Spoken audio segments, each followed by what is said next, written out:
Selamat pagi anak-anak ibu semuanya. Sekarang kita belajar tema 4 sub tema 1 mengenai globalisasi di sekitarku. Muatan pembelajaran bahasa Indonesia.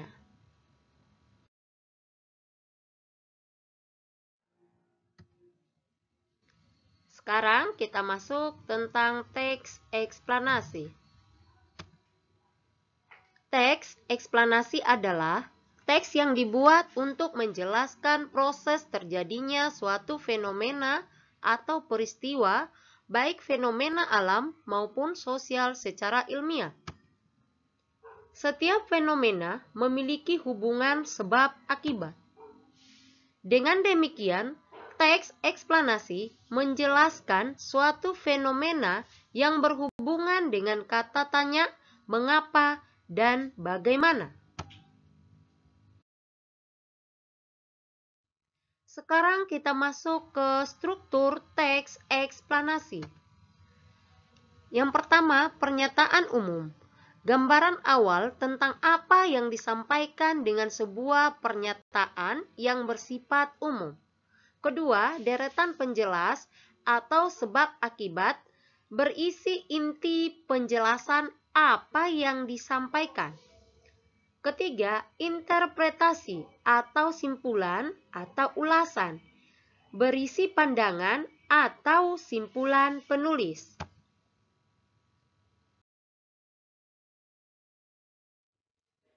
Selanjutnya kita masuk ke ciri-ciri teks eksplanasi. Pertama, pernyataan umum. Gambaran awal tentang apa yang disampaikan dengan sebuah pernyataan yang bersifat umum. Kedua, fenomena yang dibahas berhubungan dengan ilmu pengetahuan atau bersifat ilmiah.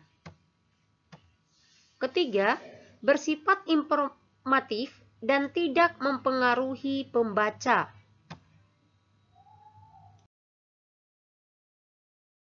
Nah, sekarang kita lihat contoh teks eksplanasi. Teks eksplanasi fenomena alam atau kejadian alam yang berjudul gempa bumi. Di sini ada terdapat 4 paragraf. Paragraf pertama itu termasuk pernyataan umum.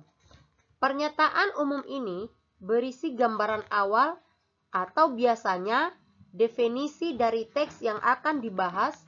Kalau ini teksnya berjudul gempa bumi, maka pernyataan umumnya ini biasanya berisi definisi dari gempa bumi. Mari kita baca bersama. Indonesia merupakan salah satu negara yang cukup sering terjadi gempa bumi. Gempa bumi yaitu fenomena alam yang disebabkan karena adanya goncangan atau getaran akibat pergerakan lapisan dalam bumi. Gempa bumi biasanya terjadi di kawasan yang banyak terdapat gunung berapi dan memiliki wilayah lautan yang luas. Nah, jadi pernyataan umum itu biasanya berisi definisi atau pengertian dari teks yang akan dijelaskan atau yang akan disampaikan. Sekarang kita lihat paragraf yang kedua dan 3.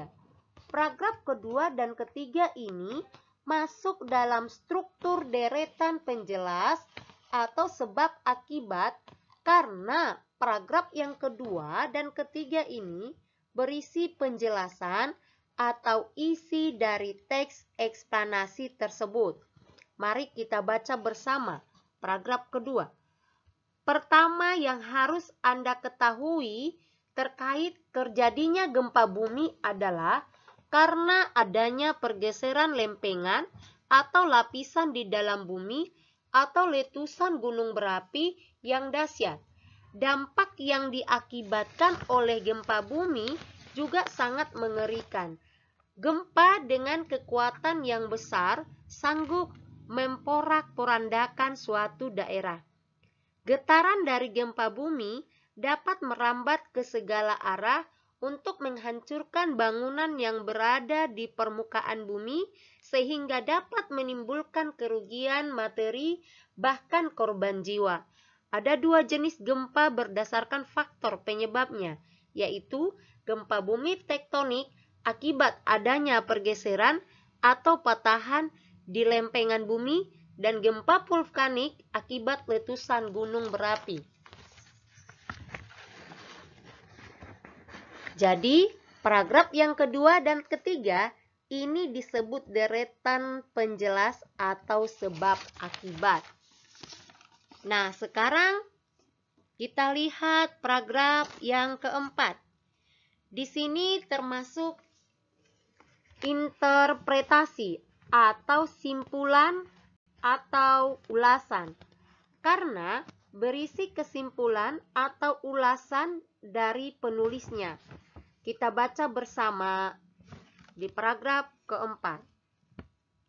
Gempa bumi tidak dapat dihindari karena bisa terjadi kapan saja, apalagi letak Indonesia yang berada di lingkaran api di mana banyak terdapat gunung berapi. Untuk mengurangi dampak gempa bumi, perlu adanya cara-cara penyelamatan diri saat gempa terjadi. Nah, paragraf yang terakhir ini termasuk interpretasi atau simpulan atau ulasan karena isinya berupa kesimpulan atau ulasan. Nah, demikian contoh dari teks eksplanasi. Nah, sekarang untuk anak-anak ibu. Nah, sekarang anak-anak ibu kerjakan LKS dari tema 4 sub 1 halaman 29 bagian 1 nomor 1 sampai 10 dan bagian kedua nomor 1, 4, 6, 7, 8 di buku latihan. Nah, tetap semangat, kerjakan yang bagus ya. Shalom.